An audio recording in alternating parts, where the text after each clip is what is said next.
Lâcher prise n'est pas abandonner. Lâcher prise, c'est arrêter d'insister sur ce qui a déjà prouvé qu'il ne t'appartient pas. C'est l'acte le plus courageux et mature que tu peux faire lorsque tu comprends qu'il y a des choses, des personnes et des situations qui n'ont pas besoin de plus d'efforts, mais d'une conclusion. Et cette conclusion ne vient pas toujours avec des réponses, parfois elle vient avec le silence. Mais c'est dans ce silence que commence ton véritable éveil. La plupart des gens veulent contrôler chaque détail, chaque résultat, chaque pas. Ils pensent que le contrôle est synonyme de pouvoir. Mais le contrôle absolu est une illusion. Et s'accrocher à cette illusion, c'est comme tenir une corde qui te brûle les mains. Plus tu t'accroches, plus tu souffres. Plus tu insistes, plus tu te perds. On nous a fait croire que lâcher prise, c'est perdre. Que si tu ne te bats pas, si tu n'insistes pas, alors tu as échoué. Mais qui t'a enseigné qu'insister là où il n'y a plus rien est synonyme de force? Celui qui lâche prise ne le fait pas parce qu'il a abandonné. Il le fait parce qu'il a compris que son énergie vaut plus que toute résistance inutile. Lâcher prise ne signifie pas que tu ne te soucies pas. Cela signifie que tu n'es plus prêt à sacrifier ta paix pour maintenir ce qui n'a pas de sens. Cela signifie que tu as appris à valoriser ton équilibre plus que ton orgueil. Que tu as choisi de vivre léger, sans chaînes émotionnelles, sans chercher des validations, sans jouer à plaire pour te sentir suffisant. Le vrai changement commence lorsque tu arrêtes de courir après ce qui n'a jamais été à toi. Quand tu arrêtes de combler des vides avec ce qui brille mais ne nourrit pas. Quand tu décides d'arrêter d'être esclave du « et si » et que tu te tiens fermement dans le « ce n'est plus ça ». Cette vidéo n'est pas une invitation à abandonner. C'est un guide direct, sans fioriture, pour que tu commences à lâcher prise depuis le plus profond de toi. Pour arrêter de chercher un abri là où tu peux allumer ton propre feu. Pour marcher sans l'anxiété d'arriver en premier. Pour arrêter de parler à ceux qui ne répondent que lorsqu'ils en ont besoin.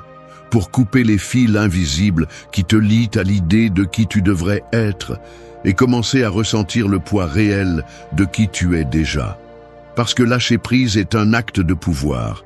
Et ici, tu vas te rappeler comment ça fait de l'avoir à nouveau entre tes mains. 1. Arrête de chercher un abri là où tu peux allumer le feu toi-même. Il y a ceux qui vivent avec un froid émotionnel, cherchant désespérément que d'autres les enlacent, les sauvent, les comprennent. Comme si la chaleur d'un autre corps pouvait résoudre ce que l'âme elle-même a négligé. Mais il arrive un moment dans la vie où tu dois assumer une vérité crue.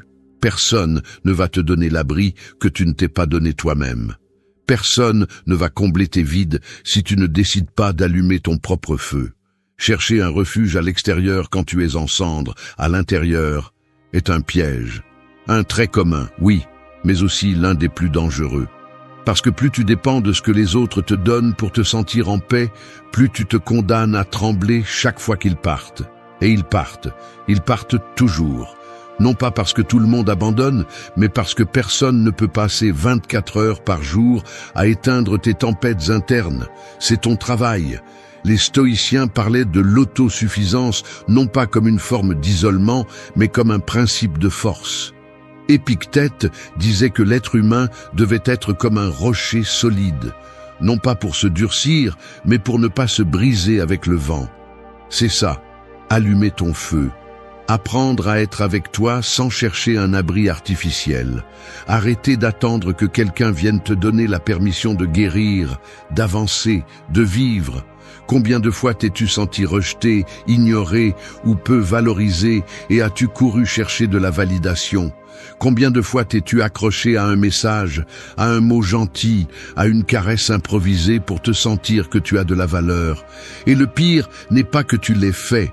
Le pire est que tu continues à le faire en sachant que ce type d'abri est éphémère et qu'à la fin de la nuit, tu te retrouves à nouveau gelé à l'intérieur. Mais il ne s'agit pas de te blâmer, il s'agit de te réveiller.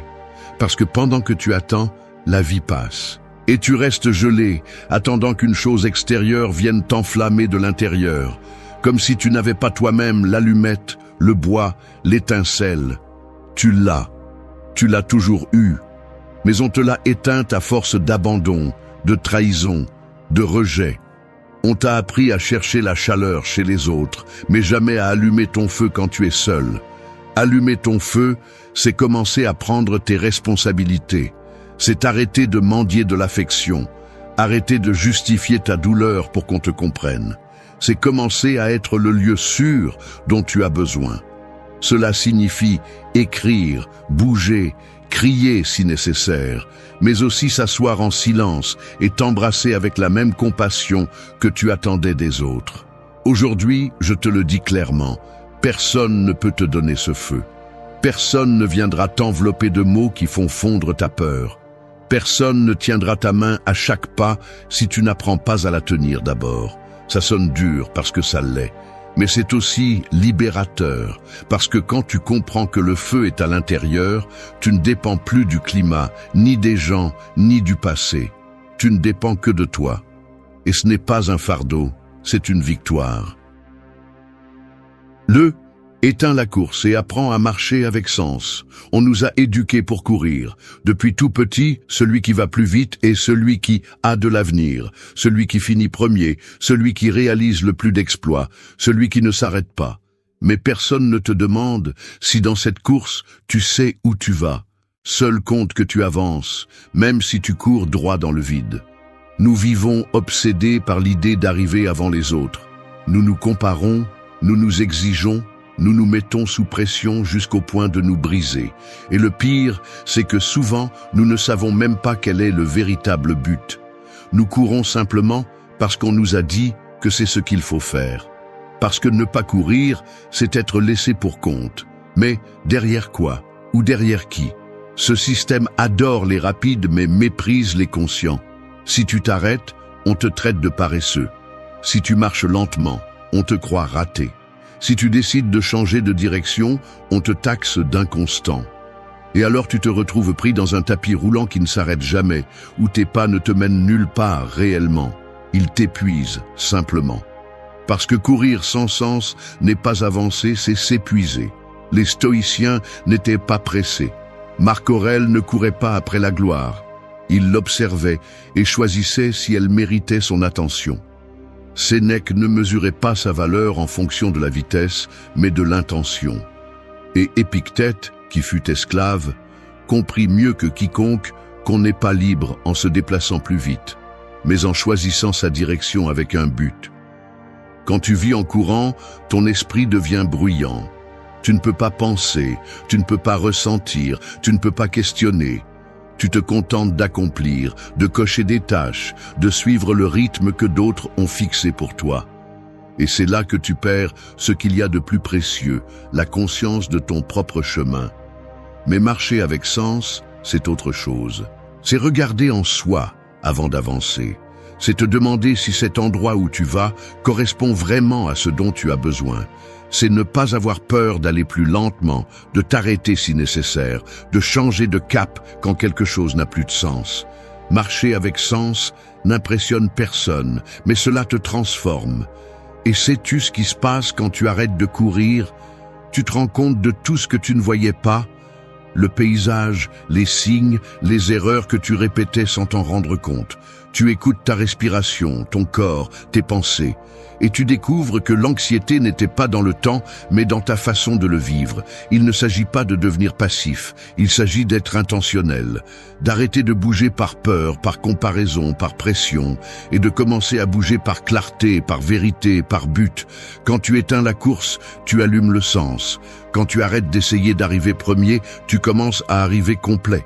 Ce n'est pas facile. Le monde exige de toi de la vitesse.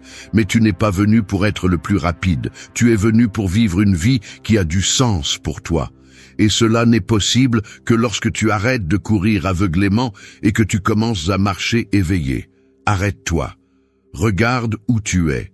Demande-toi si ce chemin est le tien ou hérité. Et si la réponse est inconfortable, parfait. Parce que c'est là que commence la vraie marche. Pas la plus courte, ni la plus applaudie, mais la plus réelle. Et cela vaut plus que n'importe quelle médaille pour être arrivé avant tout le monde. 3. Ne romps pas le silence avec des questions auxquelles seul le temps répond. Il y a des silences qui font mal, oui, mais il y a aussi des silences qui guérissent. Le problème, c'est que nous sommes tellement habitués au bruit, aux réponses immédiates, à l'anxiété de tout savoir, que lorsque le silence arrive, nous le ressentons comme une punition. Comme si le fait de ne pas savoir était une menace. Comme si ne pas avoir une réponse tout de suite était intolérable. Alors tu poses des questions, encore et encore. Tu te demandes pourquoi il est parti, pourquoi ça n'a pas marché, pourquoi on t'a ignoré, pourquoi on ne t'a pas valorisé, pourquoi tout a changé.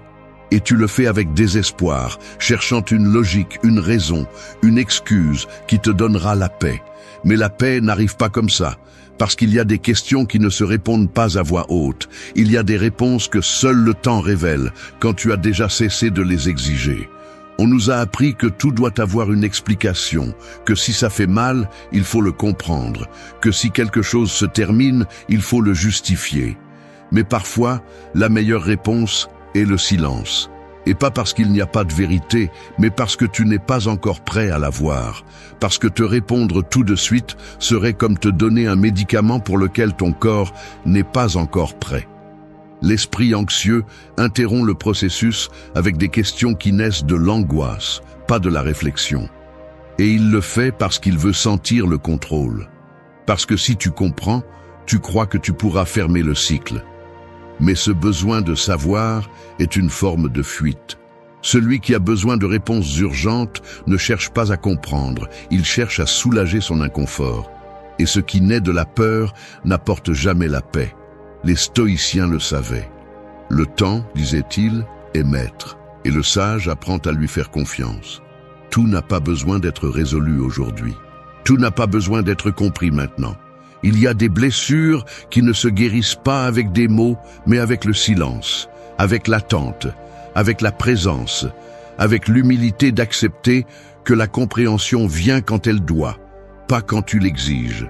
Et c'est ici que je te parle avec fermeté. N'interromps pas ton processus par impatience. Ne te force pas à obtenir des réponses qui ne sont pas prêtes. Il y a des vérités qui se révèlent lorsque tu as cessé de souffrir pour elles. Quand tu te calmes, quand tu respires, quand tu lâches prise, là, sans le chercher, tu vois tout plus clairement. Et tu comprends que si tu ne le voyais pas avant, ce n'était pas parce que tu étais faible. C'était parce que le bruit interne ne te laissait pas voir objectivement. La vérité mûrit dans le silence. Elle n'a pas besoin que tu la forces. Elle a juste besoin que tu l'attends, que tu la respectes, que tu ne lui imposes pas de délai ni d'ultimatum. Parce que la vie ne répond pas sous pression, elle répond avec le temps. Et quand elle le fait, tu comprends tout. Pas avec la tête, mais avec l'âme. Apprends à rester dans le silence sans le briser. Apprends à observer sans exiger. À rester immobile sans te sentir fragile.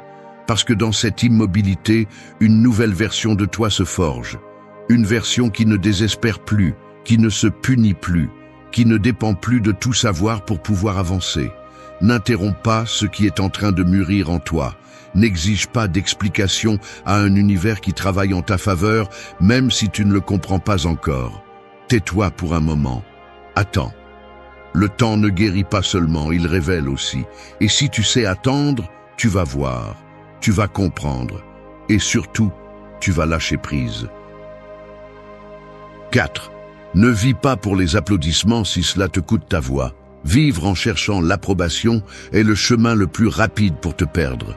Parce que plus tu t'efforces de plaire, plus tu t'éloignes de ce que tu es vraiment. Et le pire, c'est que parfois, tu ne t'en rends même pas compte. Tu sais seulement que tu fais des choses qui ne te comblent pas. Tu dis des mots que tu ne ressens pas. Tu agis de manière qui ne te représente pas. Tout pour obtenir un sourire, un éloge, une validation qui ne dure que quelques secondes, mais qui laisse un écho de vide. À quoi te sert l'applaudissement si cela t'éteint de l'intérieur? Pourquoi tant d'admiration si au fond tu te trahis toi-même? Les gens peuvent t'aimer pour ce que tu montres, mais cela ne te sert à rien si tu ne peux pas te respecter pour ce que tu caches, parce que le prix de la reconnaissance fausse est trop élevé. Ta voix, ton authenticité, ta paix. Le problème est que nous avons été éduqués pour plaire. On nous a appris à être bons, corrects, sympathiques, fonctionnels, à avaler notre colère, à dissimuler notre tristesse, à sourire, même si nous n'en avons pas envie. On nous a dit que nous ne devons pas déranger, que nous devons nous intégrer, que être accepté est plus important que être réel. Et c'est ainsi que nous avons grandi, en déguisant notre essence pour ne pas perdre l'affection. Mais ce que nous avons vraiment perdu, c'est le droit d'être qui nous sommes. Les stoïciens ne vivaient pas pour plaire. Ils vivaient pour être cohérents avec leurs valeurs. Marc Aurèle écrivait pour lui-même, pas pour être applaudi. Épictète enseignait avec fermeté, même si ses idées étaient inconfortables. Sénèque parlait de la liberté intérieure comme la plus grande réalisation de l'être humain. Parce que lorsque tu dépends des applaudissements, tu laisses les autres diriger ta vie. Et pour eux, c'était de l'esclavage. Et maintenant, je te demande, combien de fois as-tu tu ta vérité par peur de déranger? Combien de fois as-tu dit oui quand tu voulais dire non? Combien de fois as-tu prétendu être bien juste pour ne décevoir personne? Et tu le fais en espérant que cela te fera sentir aimé. Mais tout ce que tu réussis à faire, c'est de disparaître lentement en toi. Arrêter de vivre pour les applaudissements, c'est retrouver ta voix. C'est parler, même si ta gorge tremble.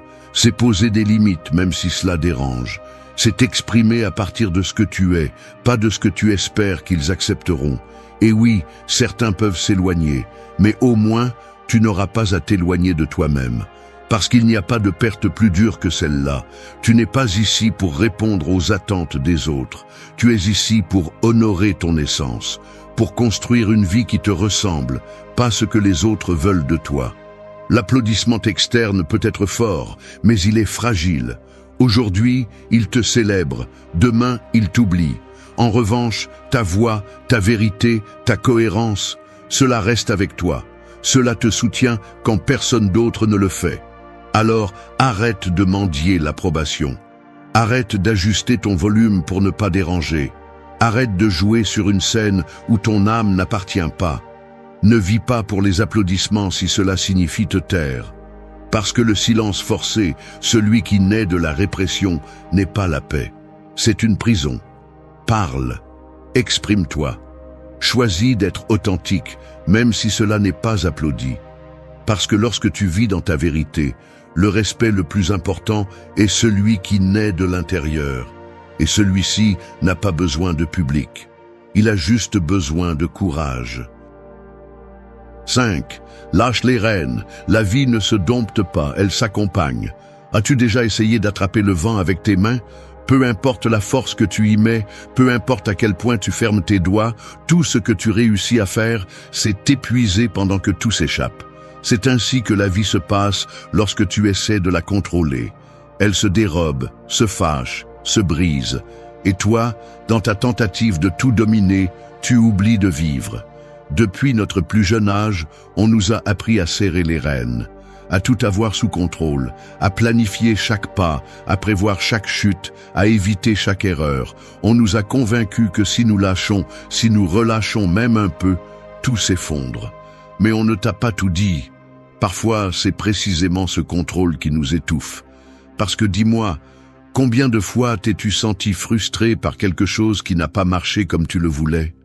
Combien de fois as-tu souffert plus de ce que tu as imaginé que de ce qui s'est réellement passé? Le contrôle se déguise en sécurité, mais en réalité, c'est de l'anxiété déguisée en discipline. Et plus tu en as besoin, plus tu deviens esclave de ce que tu ne peux pas changer. Il y a des gens qui vivent avec le corps tendu, l'esprit surchargé et le cœur plein de peur. Et ce n'est pas parce que la vie est cruelle, mais parce qu'ils résistent à ce que la vie soit ce qu'elle est. Ils veulent forcer l'imprévisible, exiger de l'existence qu'elle suive un scénario qu'ils ont écrit par peur. Mais la vie n'accepte ni les pots de vin, ni les menaces. Elle ne danse pas au rythme de celui qui veut lui imposer des pas. La vie a sa propre musique. Et non, ce n'est pas de la résignation, c'est de la sagesse. C'est se rappeler que tu n'es pas venu pour dominer l'univers. Tu es venu pour le comprendre, pour marcher avec lui, pour apprendre de ses mouvements. Parce que la vie ne se dompte pas, elle s'accompagne, elle s'écoute, elle se respecte. Comme une rivière indomptable que tu ne peux pas arrêter, mais que tu peux naviguer. Les stoïciens ne parlaient pas de soumettre la réalité. Ils parlaient de couler avec elle, de lâcher ce qui ne dépend pas de toi, de prendre les rênes seulement de ce qui est entre tes mains, ton attitude, ta réponse, ton regard, parce que tout le reste est emprunté. Tout le reste, aussi fort que tu essaies, échappe à ton contrôle. Lâche les rênes, non pas par faiblesse, mais par amour propre, parce que tu ne mérites pas de vivre avec les dents serrées et les rêves comprimés, parce que tu mérites de respirer sans craindre que tout s'effondre, parce que lorsque tu lâches, tu ne perds pas le pouvoir, tu retrouves l'équilibre. Et oui, au début, ça fait peur, tu te sentiras exposé, vulnérable, confus, mais peu à peu, tu verras que cet espace laissé par le contrôle commence à être rempli par quelque chose de beaucoup plus puissant. La confiance en toi, en ta capacité à t'adapter, en ta capacité à te soutenir sans avoir à tout dominer. Le sens-tu? C'est la différence entre survivre et vivre, entre forcer et permettre, entre contrôler et accompagner. Alors lâche-le, détends ta mâchoire, relâche tes épaules, respire profondément. Regarde le ciel et dis à la vie, je ne te contrôle pas, mais je t'écoute. Je ne te domine pas, mais je te suis. Je ne te crains pas, je t'accompagne. Parce que ce n'est que lorsque tu lâches que tu es vraiment prêt à avancer. Et pas depuis l'imposition, mais depuis la connexion avec ce qui compte vraiment. 6. Ne réponds pas avec des blessures, réponds-toi avec la paix. Quand quelqu'un te blesse, la première chose que ton esprit veut faire est de riposter. Pas toujours avec des mots, parfois avec indifférence, avec un silence lourd, avec une distance calculée. C'est une réaction humaine, on te fait du mal, tu rends le mal.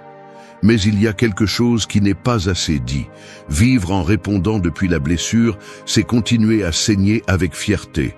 Et ce n'est pas du pouvoir, c'est de l'autodestruction déguisée en défense. Celui qui vit sur la défensive ne vit pas en paix. Il vit avec le passé retranché dans la poitrine. Chaque commentaire, il le prend comme une attaque. Chaque geste, il l'interprète comme une menace. Chaque lien, il l'analyse comme s'il s'agissait d'un champ de mine. Et bien sûr, cela épuise. Parce que lorsque tu réagis depuis la douleur, tu ne te protèges pas. Tu revivifies encore et encore ce que tu voulais surmonter. Répondre avec la paix ne signifie pas être faible. Cela ne signifie pas non plus permettre qu'on te marche dessus. Cela signifie que tu as choisi de ne pas continuer à multiplier le mal. Que tu as compris que porter tes blessures comme des armes te transforme en une copie exacte de ce qui t'a fait mal une fois. Et tu n'es pas ici pour répéter des schémas.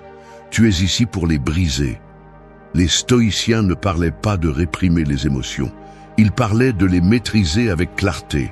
Épictète disait que ce ne sont pas les choses qui nous blessent, mais l'interprétation que nous en faisons. Et il avait raison. Parce que quelqu'un peut t'offenser, oui, mais c'est toi seul qui décides si ce poison entre ou non. Et cette décision est ton véritable pouvoir. Quand tu choisis de répondre avec la paix, tu ne le fais pas pour eux, tu le fais pour toi. Parce que tu sais que ça ne vaut pas la peine de continuer à nourrir une guerre qui ne laisse que des ruines. Parce que tu sais que tu mérites du repos, et que ce calme ne s'obtient pas en gagnant des discussions, mais en lâchant le besoin d'avoir le dernier mot. Il y a des moments où la chose la plus sage que tu peux faire est de garder le silence, non par lâcheté, mais par sagesse.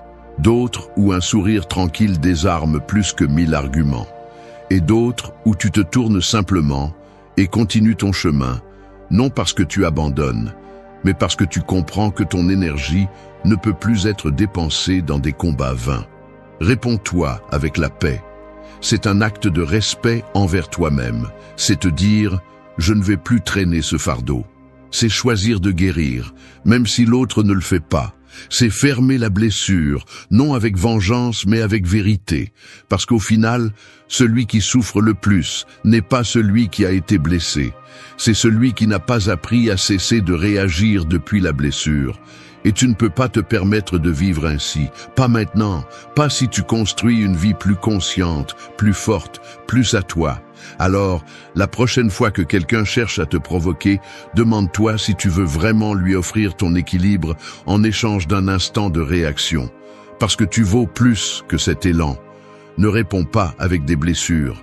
Ne crie pas ce que tu peux expliquer avec fermeté. Ne rends pas ce qui t'a détruit.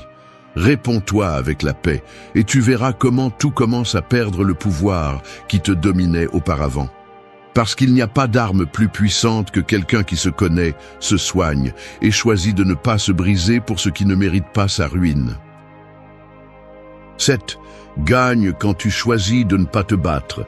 Toutes les batailles n'ont pas besoin d'être combattues. Toutes les attaques ne méritent pas de réponse. Toutes les provocations n'exigent pas que tu donnes ton énergie. Mais nous vivons dans une culture qui glorifie le conflit. On nous dit que se taire, c'est perdre, que s'éloigner, c'est abandonner, que ne pas réagir, c'est montrer de la faiblesse. On nous a programmés pour nous battre, même quand il n'y a rien à gagner réellement. Mais la vérité est autre. Certaines victoires arrivent non pas quand tu réponds, mais quand tu te retires. Quand tu vois le jeu, tu le comprends, et tu choisis de ne pas y entrer. Il y a des discussions qui sont déjà perdues avant de commencer. Parce qu'elles ne cherchent pas à comprendre, elles cherchent à blesser. Il y a des personnes qui ne veulent pas écouter, seulement décharger leur frustration. Et toi, si tu n'es pas éveillé, tu finis par tomber encore et encore dans le piège de vouloir prouver quelque chose, de vouloir corriger, de vouloir avoir raison. Mais est-ce que ça vaut le coup? Répondre par impulsion peut te donner un moment de victoire. Oui. Mais ensuite vient le vide, la fatigue, le malaise d'avoir baissé ton niveau pour quelque chose qui ne méritait pas une minute de ton attention. Parce que se battre épuise, même si tu penses que tu as gagné. Parce que pendant que tu mets ton énergie à te défendre, l'autre est déjà en train de chercher la prochaine excuse pour te traîner à nouveau dans sa guerre. Les stoïciens l'ont mieux compris que quiconque. Sénèque disait que le plus grand signe de sagesse est d'ignorer les offenses. Non pas parce que tu es stupide, mais parce que ton esprit est occupé par des choses plus importantes. Parce que tu n'as pas besoin de prouver ta valeur en criant. La valeur se voit dans la façon dont tu choisis d'agir quand tu as la force de répondre, et que tu ne le fais pas. Choisir de ne pas se battre est un acte de maîtrise intérieure. C'est te regarder et te dire « je n'ai pas besoin de ça ». C'est voir comment quelqu'un lance du poison et tu ne le prends simplement pas. C'est avoir le courage de prioriser ta paix au-dessus de ton orgueil. Parce qu'au final, c'est ce qui est en jeu dans chaque conflit, ta paix ou ton ego.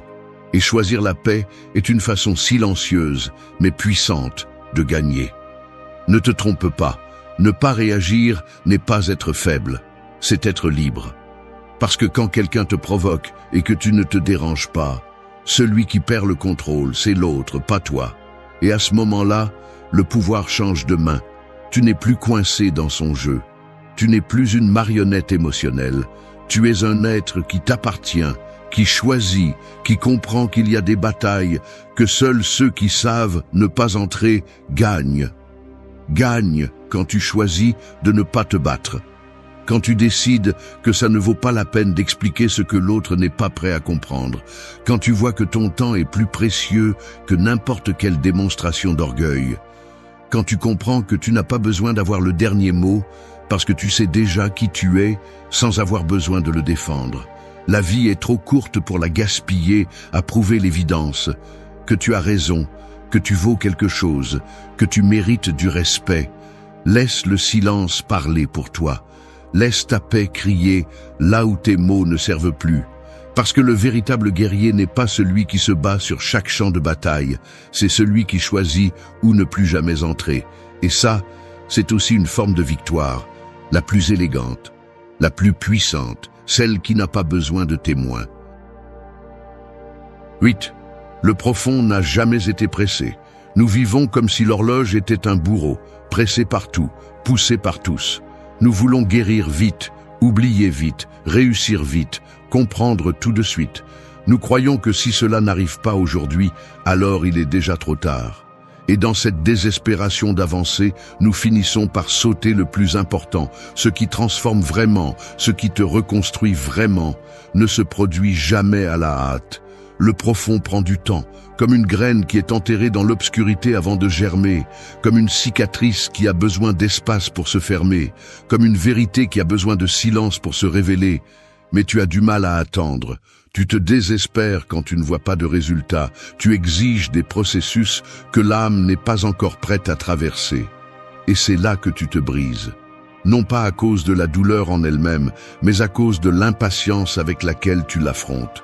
Aujourd'hui, je te le dis clairement, si ce que tu fais est important pour ton âme, cela ne peut pas se faire à la vitesse que le monde exige. Tu ne peux pas forcer une guérison, une clarté, une véritable transformation, simplement parce que tu devrais déjà aller mieux. Qui dit ça? Qui te met la pression? Et pourquoi lui crois-tu? L'anxiété de tout résoudre rapidement te fait abandonner l'essentiel, parce que quand tu es pressé, tu n'écoutes pas, tu ne ressens pas, tu exécutes seulement. Et là, il n'y a pas de profondeur, seulement de la répétition. Tu veux grandir sans être dérangé, tu veux lâcher prise sans ressentir, tu veux évoluer sans t'arrêter. Mais ça ne marche pas comme ça. La vraie croissance fait mal, fatigue, et le plus important, prend du temps. Les stoïciens le savaient. Ils ne croyaient pas en des réponses instantanées, mais en des processus quotidiens, en la constance silencieuse, en la force qui se construit sans spectacle. Marc Aurèle écrivait chaque jour, sans attendre qu'une seule réflexion transforme tout, parce qu'il comprenait que le véritable changement se mijote à feu doux. Et toi aussi, tu le sais, tu l'as ressenti. Il y a des moments où, en regardant en arrière, tu te rends compte que tu as grandi sans t'en rendre compte. Ce n'était pas un jour spécifique, c'était pas à pas. C'était le travail invisible. C'était le silence entre ce que tu étais et ce que tu commences à être. Le profond n'a jamais été pressé parce qu'il n'en a pas besoin. Ne te précipite pas pour comprendre ce qui te confond maintenant. Ne t'exige pas de surmonter immédiatement ce qui t'a fait mal pendant des années. Ne veux pas aimer avec maturité alors que tu apprends encore à t'aimer toi-même. Il y a des processus qui ne peuvent pas être accélérés. Il y a des émotions qui ne peuvent pas être sautées. Et il y a des parties de toi qui ont besoin de plus de temps, pas de plus de pression. La précipitation te rend superficielle. Elle te fait croire que tu avances alors qu'en réalité, tu évites le véritable fond. Mais quand tu décides de t'arrêter, de regarder, de ressentir et d'accepter que les choses importantes mûrissent lentement, alors tu commences à te transformer vraiment. Alors, respire. Fais les choses calmement. Sois constant, pas accéléré. Construis à partir du présent, sans te forcer à atteindre une version de toi qui est encore en croissance. Parce que le profond est ainsi, silencieux, lent, inconfortable, mais ferme. Le monde te crie de courir. L'âme te demande de t'arrêter. Décide qui tu vas écouter. Parce que ce n'est que lorsque tu apprends à aller à ton rythme, sans te comparer, sans te surmener, que tu découvres quelque chose que tout le monde n'atteint pas. Que la paix, le sens et la force intérieure ne se trouvent pas en courant, mais en marchant avec intention. Et là, sans précipitation mais sans pause, commence ce qui compte vraiment. Ta profondeur, ton processus, ta vérité. Merci d'être resté jusqu'à la fin de la vidéo. Si vous avez tout vu, commentez « Je suis stoïcien » comme notre signe secret, indiquant que vous êtes un véritable apprenant du stoïcisme. N'oubliez pas de vous abonner et de liker la vidéo si elle vous a plu. Rendez-vous dans la prochaine vidéo et rappelez-vous, continuez à cultiver votre esprit stoïque. Toutes les coups de couteau ne font pas de bruit. Certaines arrivent enveloppées de mots doux, de promesses vides, de gestes qui semblent affectueux mais qui sont calculés. Et le pire, c'est qu'elles ne viennent pas d'inconnus. Elles viennent de celui qui s'est assis à côté de toi, qui t'a écouté, qui t'a complimenté, tout en mesurant tes points faibles. Dans ce monde, le danger ne crie pas toujours. Parfois, il rit avec toi. Et si tu n'apprends pas à regarder au-delà des apparences, tu finiras blessé non pas par la méchanceté des autres, mais par ta propre cécité. Car nous ne vivons pas à une époque d'ennemis évidents. Nous sommes entourés de farces polies, d'affections utilitaires, d'alliances qui se brisent au premier changement de vent. Et si tu continues à donner ta confiance comme si c'était une charité, ils continueront à t'utiliser, à te vider et à te laisser seul, juste au moment où tu as le plus besoin de soutien. Mais cette vidéo n'est pas faite pour te transformer en quelqu'un de froid. Elle ne va pas t'apprendre à haïr ni à te méfier de tout le monde. Elle va te former pour que tu ouvres les yeux sans fermer ton âme, pour que tu saches qui mérite d'accéder à ton monde intérieur, pour que tu apprennes à détecter la manipulation avant de devenir sa marionnette. Ici, nous ne parlons pas de vengeance. Nous parlons de stratégie émotionnelle, d'astuces silencieuses, de force qui ne crie pas mais qui s'impose. Avec les enseignements de Marc Aurèle, la précision de Sénèque et la vision sans phare de Machiavel, tu vas découvrir comment te déplacer avec élégance parmi ceux qui vivent déguisés. Comment te retirer sans faire de bruit, mais en laissant clair que tu ne te brises pas. Comment poser des limites sans crier, mais sans laisser de place au doute. Parce que protéger ta paix n'est pas un acte d'égoïsme. C'est un acte d'intelligence. Reste jusqu'à la fin, parce que ce que tu vas entendre ici ne te rendra pas plus dur, mais plus libre. Et cela, dans un monde où presque tout est masque, est déjà une forme de pouvoir. 1. Ouvre les yeux avant d'ouvrir ton âme. Un esprit naïf est comme une maison sans serrure. N'importe qui entre, fouille tes tiroirs, salit ton espace et part sans laisser de traces. Seulement des dégâts. Nous vivons entourés de personnes qui, si tu leur en donnes l'occasion, deviennent des envahisseurs émotionnels. Ils arrivent avec affection, se déguisent en compréhension, mais ils ne cherchent pas à te connaître, ils cherchent à accéder à toi. Et si tu n'es pas vigilant, tu confonds proximité avec confiance, et tu finis par livrer ton monde intérieur à quelqu'un qui ne sait même pas prendre soin de lui-même. Il ne s'agit pas de vivre en se méfiant de tout. Il s'agit d'apprendre que tous ceux qui s'approchent n'ont pas de bonnes intentions. Certains cherchent simplement quelque chose que tu as. Ton énergie, ta stabilité, ta validation, ta paix. Et lorsqu'ils l'obtiennent, ils partent ou te brisent. C'est pourquoi la protection ne commence pas par un rejet des autres, mais par une profonde réflexion sur qui tu laisses entrer. Il y a des gens qui étudient ton langage, tes gestes, tes blessures. Non pas pour guérir avec toi, mais pour te manipuler sans que tu t'en rendes compte. Ils te disent ce que tu veux entendre, non pas parce qu'ils le croient, mais parce qu'ils savent que cela t'ouvre la porte. Et une fois à l'intérieur, ils se sentent en droit de tout. D'opiner, de critiquer, de contrôler, jusqu'à ce que tu te retrouves à remettre en question ta propre valeur, à douter de toi, à te sentir petit sur ton propre territoire. Marc Aurèle disait que l'esprit doit être comme une cité fortifiée, non pas par peur mais par dignité, parce que ce qui est précieux ne s'expose pas. Il ne se donne pas à la première belle parole, il se protège, s'observe, se soigne. Si tu ne respectes pas ton espace intérieur, personne d'autre ne le fera. Et c'est une leçon que tout le monde n'apprend pas à temps. L'erreur n'est pas de ressentir, l'erreur est de se précipiter. Ouvrir son âme sans avoir écouté attentivement. Faire confiance par intuition sans attendre de confirmation. Donner sans avoir vu comment ils agissent lorsqu'ils n'obtiennent rien. Beaucoup se comportent bien tant qu'ils en tirent profit. Le véritable test arrive lorsque tu poses des limites, lorsque tu te retires, lorsque tu dis non. Là, tout se révèle. Le faux tombe de son propre poids. Le vrai persiste même sans récompense. Sénèque le résumait clairement. Le sage ne donne pas sa paix, il l'offre avec discernement. Tout le monde ne mérite pas de connaître ton histoire, tes blessures, tes processus. Tout le monde n'a pas la capacité émotionnelle de soutenir ce que tu as dû reconstruire seul. Et ce n'est pas de l'arrogance, c'est de la clarté. Parce que celui qui donne sans filtre se vide. Et celui qui observe avec maturité choisit en toute liberté. La prochaine fois que quelqu'un arrive avec des sourires, ne te précipite pas pour faire confiance. Observe le schéma, pas le discours. Regarde comment ils traitent les autres, pas seulement comment ils te traitent. Évalue comment ils réagissent face à la frustration, comment ils gèrent la distance, ce qu'ils font quand tu n'as pas besoin d'eux. Là, tu comprendras si cette personne vient avec la vérité. ou avec un déguisement.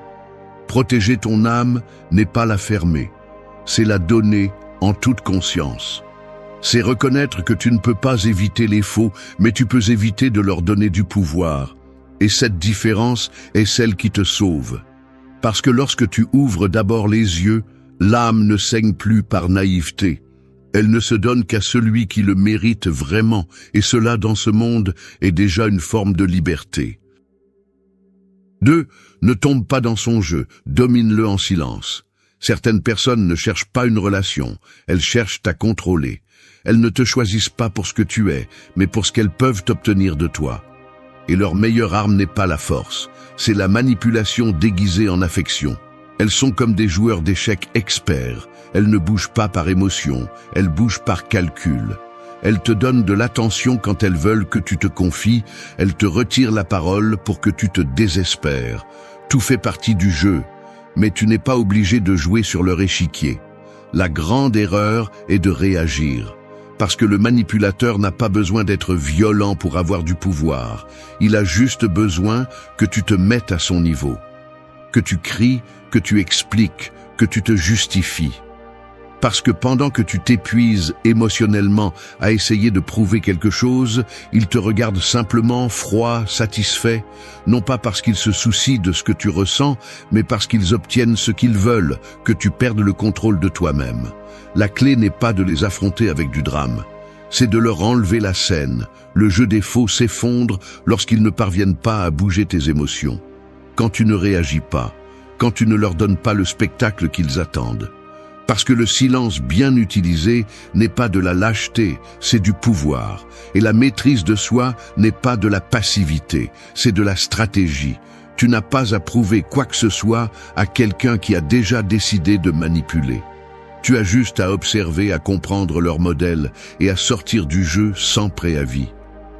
Épictète disait que l'homme sage ne se laisse pas entraîner par ce qui ne dépend pas de lui. Et cela inclut les intentions des autres, l'opinion de ceux qui manipulent, le besoin de plaire.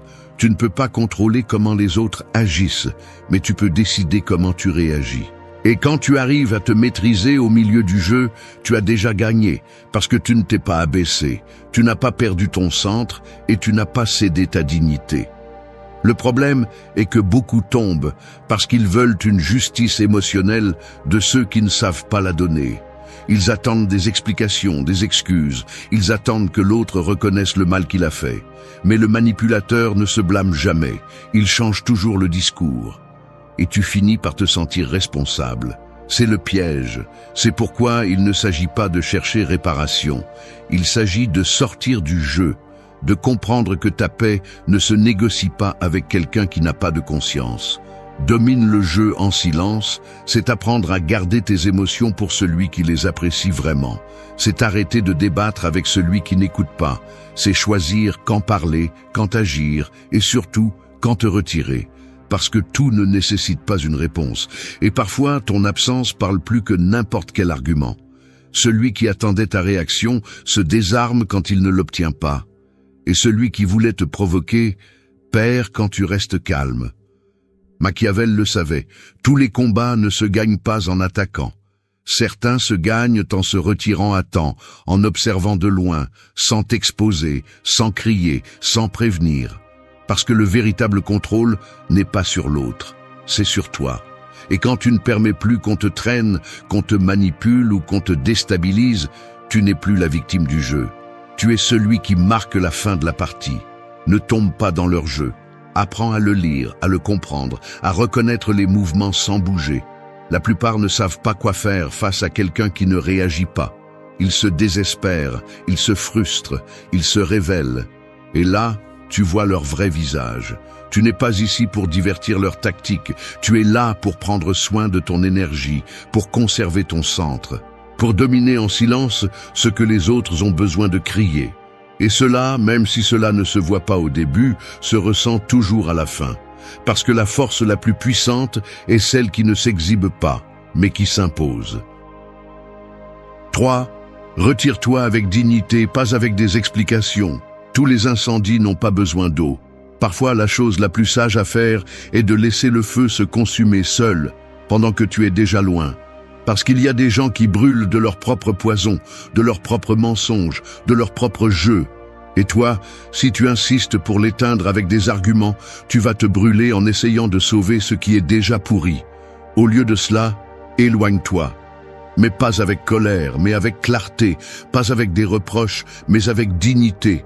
Se retirer n'est pas fuir, c'est décider que ta paix ne sera pas le prix d'aucune explication. Il y a ceux qui ne méritent pas une clôture. Parce qu'ils ne cherchent pas à comprendre, ils veulent seulement prolonger le contrôle. Chaque mot de toi est de la nourriture pour leur ego. Chaque tentative de te justifier leur donne plus de pouvoir. C'est pourquoi, quand tu décides de partir, fais-le sans théâtre, sans discours, sans longues lettres, sans attendre que l'autre comprenne ce qu'il n'a pas voulu voir quand il en avait l'occasion. La dignité ne se négocie pas. Elle s'exerce en silence. Celui qui a besoin de s'expliquer constamment finit par douter de lui-même. Et c'est là le problème. Beaucoup ne se retirent pas. Ils restent à débattre, à supplier pour de la compréhension, à demander du respect à celui qui ne l'a jamais offert. Ils finissent par se perdre dans des discussions qui ne mènent à rien, dans des promesses recyclées, dans des arguments vides. Et l'épuisement n'est pas seulement émotionnel, il est mental, il est spirituel. On perd du temps, de l'énergie, de la concentration. C'est pourquoi apprendre à partir est une forme d'amour de soi. Et le faire sans explication est une forme de sagesse. Marc Aurèle a écrit que nous devons faire ce qui est juste et ne pas attendre de reconnaissance. Cela s'applique aussi lorsque tu décides de t'éloigner de quelqu'un qui ne te valorise pas.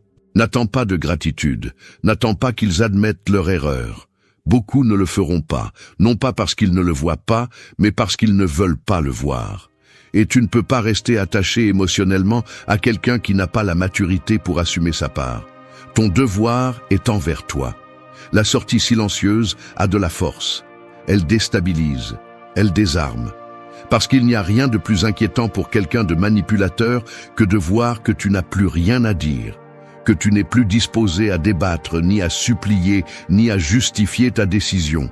Cela brise le cycle, cela rend le contrôle. Parce que partir en silence n'est pas un manque de mots, c'est un excès de clarté. Sénèque disait que le sage ne discute pas avec celui qui n'écoute pas. Parce que le temps est une ressource limitée et l'attention est un privilège que tous ne méritent pas. Alors, pourquoi te donner entièrement à quelqu'un qui ne t'écoute que quand ça l'arrange? Pourquoi expliquer tes raisons à quelqu'un qui a déjà décidé de les mal interpréter? Il y a des décisions qui n'ont pas besoin d'être comprises par les autres pour être correctes. Si tu sais pourquoi tu le fais, cela suffit. C'est ta base, c'est ta paix. Tu n'as pas à te battre pour prouver que tu as raison. Tu n'as pas à faire comprendre ta douleur. Parfois, l'acte le plus puissant est de disparaître de la scène sans préavis. Non pas pour manipuler, mais pour te libérer. Non pas pour punir, mais pour te protéger. Parce que quand tu arrêtes d'expliquer, de justifier, d'insister, tu reviens à toi. Et cela vaut plus que n'importe quelle clôture que tu attends. Retire-toi sans culpabilité. Retire-toi avec fermeté. Retire-toi avec cette tranquillité de celui qui n'a plus besoin de preuves, ni de validation, ni de réconciliation fausse. Celui qui part en paix a déjà gagné, parce que tous les liens ne méritent pas d'être réparés. Certains sont venus seulement pour t'apprendre quand tu dois fermer la porte et ne pas regarder en arrière. Et quand tu apprends cela, tu te rends compte que perdre quelqu'un qui ne savait pas te valoriser n'était pas une perte. C'était un soulagement. C'était un acte de pouvoir. Et tu l'as fait, sans bruit, sans drame, juste avec la vérité. 4. Pose des limites qui ne laissent aucune place au doute ni à l'ouverture. Une clôture mal construite ne protège pas, elle donne seulement l'illusion de sécurité. Et ce qui passe par ces fissures ne demande pas la permission. Il entre comme si c'était le sien. Il en va de même pour tes limites. Si elles sont mal définies, si tu les expliques trop, si tu les poses avec peur ou les retires avec culpabilité, tu ne marques pas le respect. Tu laisses de l'espace pour qu'on te traverse. Et celui qui apprend à te franchir une fois, le fera toujours, jusqu'à ce que tu comprennes que ce n'est pas sa faute. C'est ta responsabilité. Poser des limites ne signifie pas être dur, cela signifie être clair. La confusion est le terrain fertile pour les manipulateurs. Si tu laisses une porte entrouverte, ils la pousseront. Si ton non sonne comme un peut-être, ils le négocieront. Si tu cèdes une fois, ils exigeront deux.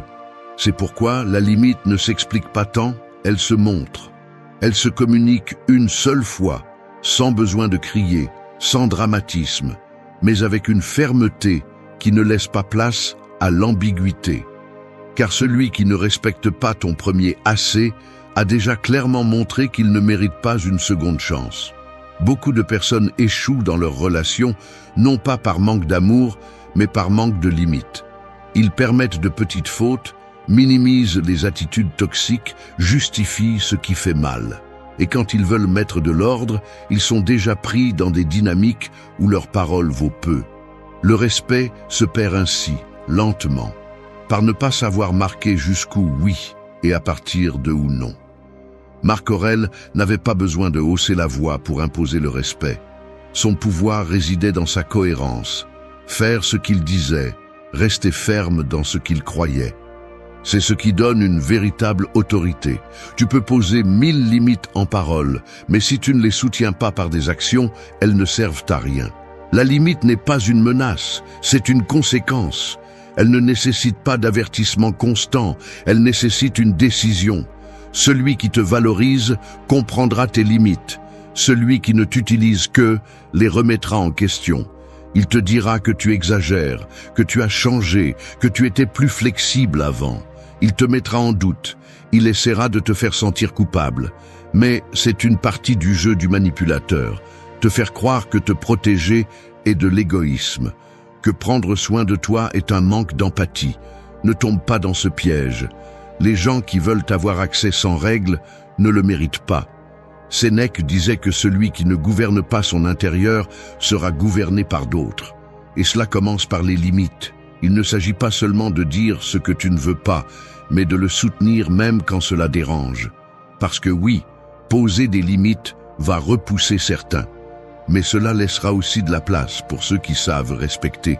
Tu ne peux pas construire des relations saines avec des personnes qui profitent de ton désordre émotionnel. Tes limites n'ont pas besoin d'être agressives, elles doivent être fermes. Tu n'as pas besoin d'expliquer chaque détail. Il suffit qu'on comprenne qu'il y a des choses qui ne se négocient pas. Ta paix, ton temps, ta dignité. Si quelqu'un a besoin que tu lui expliques pourquoi tu ne vas pas tolérer un manque de respect, tu as tout compris. Cette personne n'est pas prête à cohabiter avec ta version consciente. Établis tes règles sans peur. Parce que celui qui exige que tu cèdes constamment ne cherche pas à partager avec toi, il cherche à te dominer. Et cela ne finit jamais bien. Pose des limites qui n'ont pas besoin de défense constante, qui parlent d'elles-mêmes, qui sont ta déclaration silencieuse d'estime de soi. Parce que lorsque tes limites sont claires, les intentions des autres se révèlent d'elles-mêmes. Et toi, depuis cet endroit, tu peux choisir librement, non pas par peur, mais par respect. Le respect que tu donnes, et surtout le respect que tu te donnes à toi-même. 5. La limite se démontre, elle ne se discute pas. L'or ne brille pas à l'état naturel. Il doit être soumis au feu, frappé, moulé. Ce n'est qu'ainsi que sa véritable valeur se révèle. Il en va de même pour l'être humain. Les déceptions, les trahisons et les chutes ne sont pas la fin, elles sont la forge. Le problème est que beaucoup, quand ça fait mal, se brisent. Mais les sages ne se cassent pas, ils se reconstruisent. Parce qu'ils ont compris que la douleur n'est pas venue pour les détruire, elle est venue pour les polir. Dans un monde où le faux abonde, il est inévitable d'être blessé à un moment donné. Mais toutes les blessures ne sont pas inutiles. Certaines vous réveillent. Elles vous montrent ce que vous ne vouliez pas voir. Elles vous apprennent à ne plus vous donner de la même manière. Elles vous obligent à vous rendre responsable de votre valeur. Et cela, bien que cela fasse mal, est une bénédiction déguisée. Parce que celui qui ne s'est jamais brisé ne sait pas ce que c'est de se reconstruire avec conscience. Il y a ceux qui, après une trahison, se durcissent. Ils cessent de faire confiance, de ressentir, de s'ouvrir. Ils pensent que se fermer les protégera. Mais tout ce qu'ils réussissent à faire, c'est devenir amers, froid, déconnecté. La véritable force n'est pas d'éviter la douleur, mais de l'utiliser. De faire de chaque chute une raison de se relever plus clair, plus fort, plus sage. Comme le guerrier qui ne craint plus la bataille, parce qu'il a appris à utiliser chaque cicatrice comme une partie de son armure. Épictète disait que ce qui est important n'est pas ce qui vous arrive, mais comment vous réagissez. La douleur est inévitable, mais la souffrance prolongée est optionnelle. Vous choisissez si la blessure devient une excuse pour abandonner ou une opportunité de vous réveiller. Vous pouvez rester coincé dans ce que vous avez perdu, ou vous pouvez décider que ce que vous avez perdu n'a fait que révéler ce dont vous n'aviez pas besoin. Il ne s'agit pas d'ignorer la douleur, mais de la diriger. La clé est d'arrêter de demander pourquoi et de commencer à vous demander pourquoi. Pourquoi cela s'est-il passé? Qu'est-ce que j'ignorais? Quelle partie de moi n'avais-je pas encore développée? Lorsque vous changez de perspective, tout se transforme. Vous ne voyez plus la trahison comme quelque chose qui vous a brisé, mais comme le moment où votre version naïve est morte et votre version consciente est née. Et cela ne s'apprend pas dans les livres, on l'apprend en marchant parmi les décombres. Sénèque l'expliquait avec une phrase brutalement honnête. Le destin guide celui qui accepte, il traîne celui qui résiste. Si vous souffrez, c'est parce que vous vous battez contre la réalité.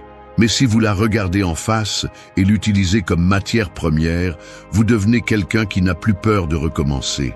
Parce que chaque fois que vous le faites mieux, avec plus de clarté, avec plus de présence, avec moins de poids inutile. La douleur n'est pas l'ennemi. Le véritable ennemi est de permettre à cette douleur de vous faire perdre votre essence, de vous transformer en une copie de ce qui vous a blessé, d'éteindre votre lumière simplement parce que quelqu'un n'a pas su la voir. Non, ce ne doit pas être votre chemin. Prenez la douleur et utilisez-la comme un ciseau.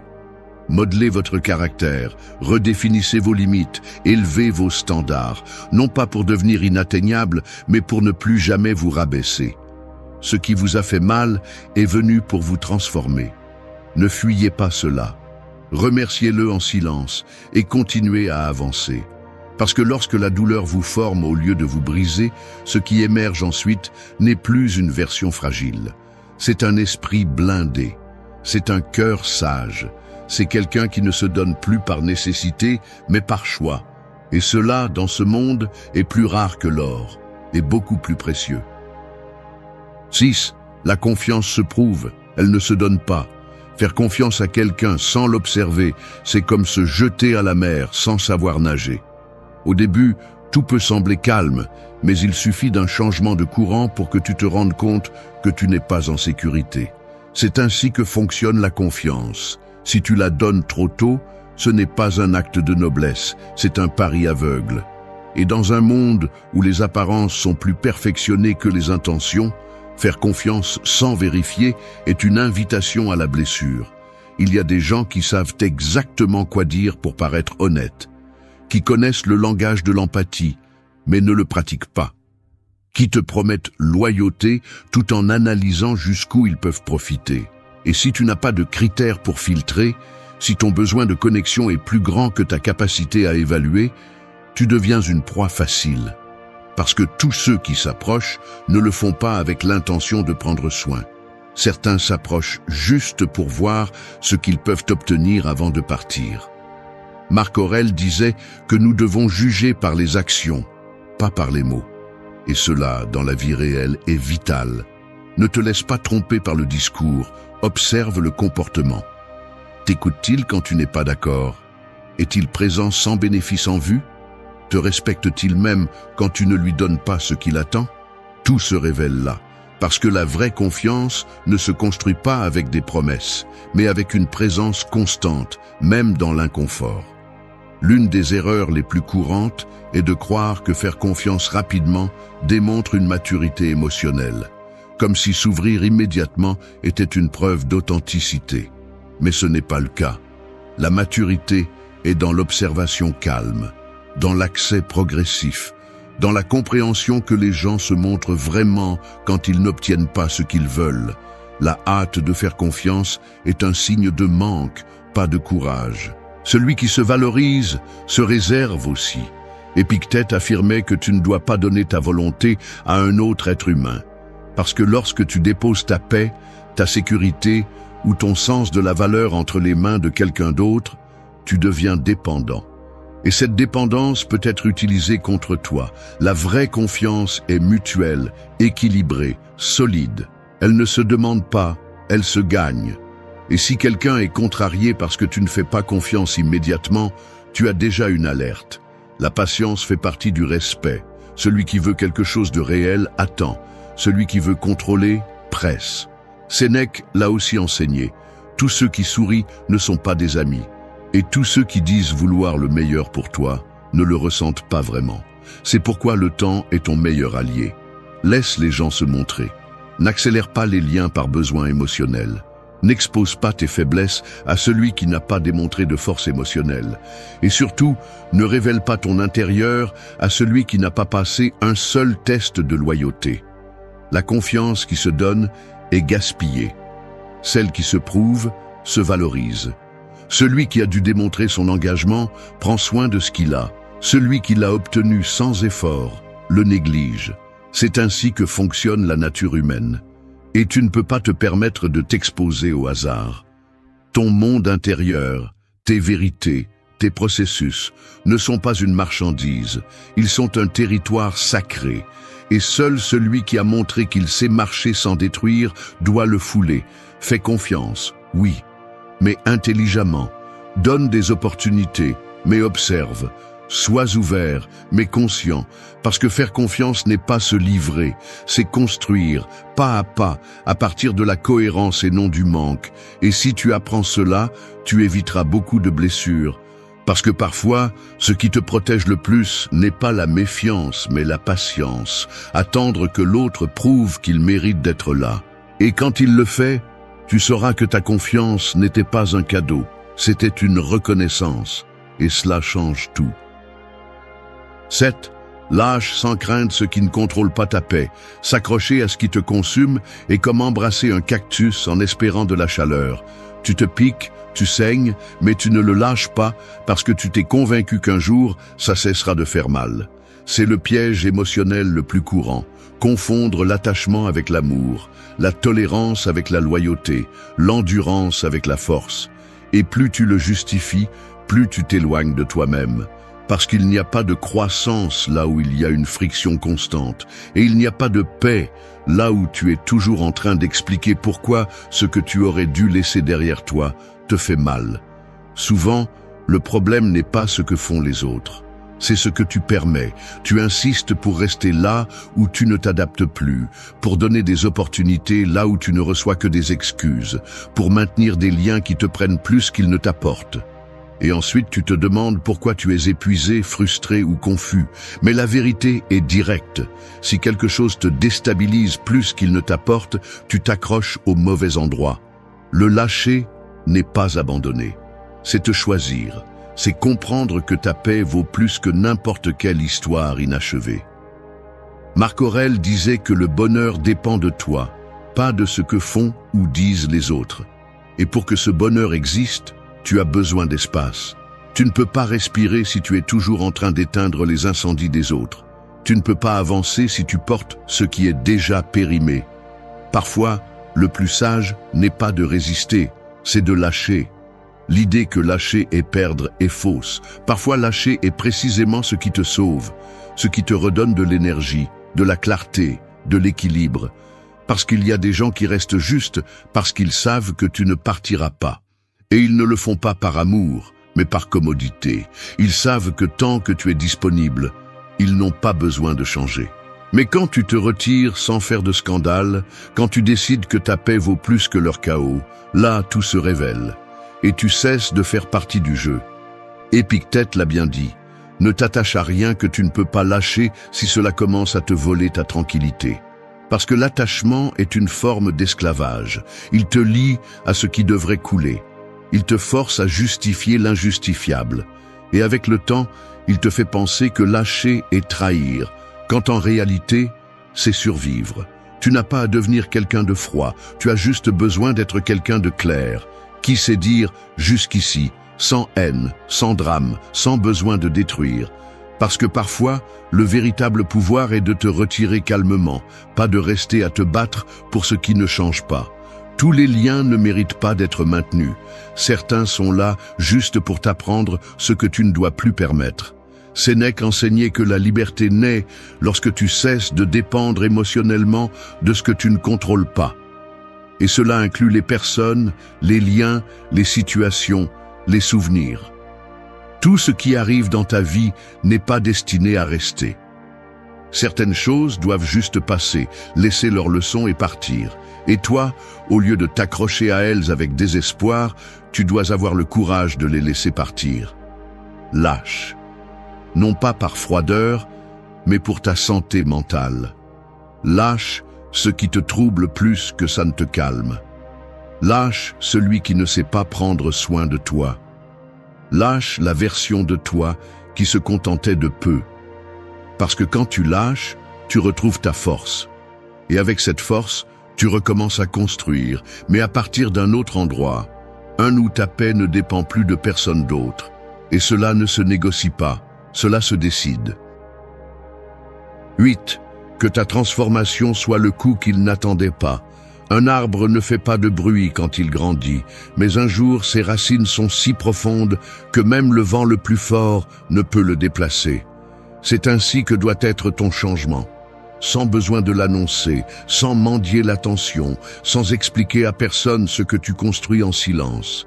Parce que parfois, le plus grand coup n'est pas une confrontation, c'est ton évolution. C'est revenir plus fort, plus clair, plus serein, pendant qu'il reste coincé dans le même jeu de toujours, en attendant que tu réagisses comme avant. Les personnes fausses, manipulatrices et traîtresses ne supportent pas que tu te relèves sans eux, que tu continues à avancer sans demander d'explication, que tu souris sans leur devoir quoi que ce soit. Parce que leur pouvoir n'était pas dans ce qu'ils étaient, mais dans ce qu'ils croyaient que tu continuerais à être. Faible, dépendant, accessible. C'est pourquoi lorsque tu arrêtes de chercher l'approbation, lorsque tu ne cèdes plus, lorsque tu te retires sans préavis, tu désarmes le contrôle. Et cela, sans un seul mot, fait plus mal que n'importe quel reproche. Beaucoup espèrent que tu exploses, que tu cries, que tu te fatigues à justifier ton changement. Mais c'est là la différence. Tu n'es pas venu pour satisfaire les attentes des autres. Tu es venu pour grandir, pour te former de l'intérieur, pour transformer chaque blessure en une décision, chaque déception en une nouvelle frontière, et chaque silence en une affirmation de pouvoir. Parce que lorsque tu changes vraiment, tu ne cherches plus la vengeance, tu cherches la direction, et cela fait plus peur que n'importe quel affrontement. Marc Aurèle l'a parfaitement compris. Le véritable pouvoir réside dans l'autodiscipline. Ne pas répondre aux provocations, ne pas céder au drame, ne pas expliquer ton évolution à ceux qui ont déjà montré qu'ils n'ont pas la maturité pour la comprendre. La transformation la plus puissante n'est pas celle qui se crie, c'est celle qui se vit, jour après jour, loin du bruit, loin de ceux qui ne te cherchaient que pour avoir le contrôle. Épictète l'a également rendu clair, n'essaie pas de changer l'esprit de ceux qui ne cherchent pas la vérité, change ta réponse à eux. Parce que tu n'es pas ici pour convaincre qui que ce soit, mais pour devenir quelqu'un qui ne tombe plus dans les pièges du passé. La maturité se voit lorsque tu peux regarder ceux qui t'ont fait du mal auparavant, et tu ne ressens plus de colère, ni de rancœur, ni le besoin de leur prouver quoi que ce soit. Juste de la distance, juste de la paix. Sénèque l'aurait dit ainsi, « Celui qui se connaît lui-même cesse de mendier la compréhension, parce qu'il n'a plus besoin d'être validé, parce qu'il a compris que le respect commence dans le miroir, et qu'une fois que tu sais qui tu es, personne ne peut te rabaisser sans ton permission. C'est pourquoi ta transformation doit être silencieuse, mais totale, interne, mais ferme, qu'elle se remarque sans que tu le dises, qu'elle se ressente sans que tu le préviennes. Ne cherche pas la reconnaissance de ceux qui ont profité de toi. N'explique pas tes limites à celui qui les a déjà brisées. Ne donne pas de preuves à celui qui voulait seulement te contrôler. que ton changement soit si réel qu'il n'y ait pas de retour en arrière, qu'il ne soit pas basé sur l'orgueil, mais sur la clarté, qu'il ne soit pas soutenu par la colère, mais par l'amour de soi, qu'il n'ait pas besoin d'être applaudi, parce que tu as déjà compris que tu as de la valeur, même en solitude. Le message final est simple, la meilleure réponse n'est pas de parler, c'est de se transformer. C'est de laisser ton évolution être si évidente qu'ils ne peuvent même plus s'approcher à nouveau. Qu'ils se rendent compte, sans que tu dises un mot, qu'ils n'ont plus accès à toi, parce que tu n'es plus celui qu'ils espéraient que tu serais. Tu es plus fort, plus sage, plus libre, et cela en silence est le coup qu'ils n'ont jamais vu venir, et le seul qui compte vraiment. Merci d'être resté jusqu'à la fin de la vidéo. Si vous avez tout vu, commentez « Je suis stoïcien » comme notre signe secret, indiquant que vous êtes un véritable apprenant du stoïcisme. N'oubliez pas de vous abonner et de liker la vidéo si elle vous a plu. Rendez-vous dans la prochaine vidéo et rappelez-vous, continuez à cultiver votre esprit stoïque.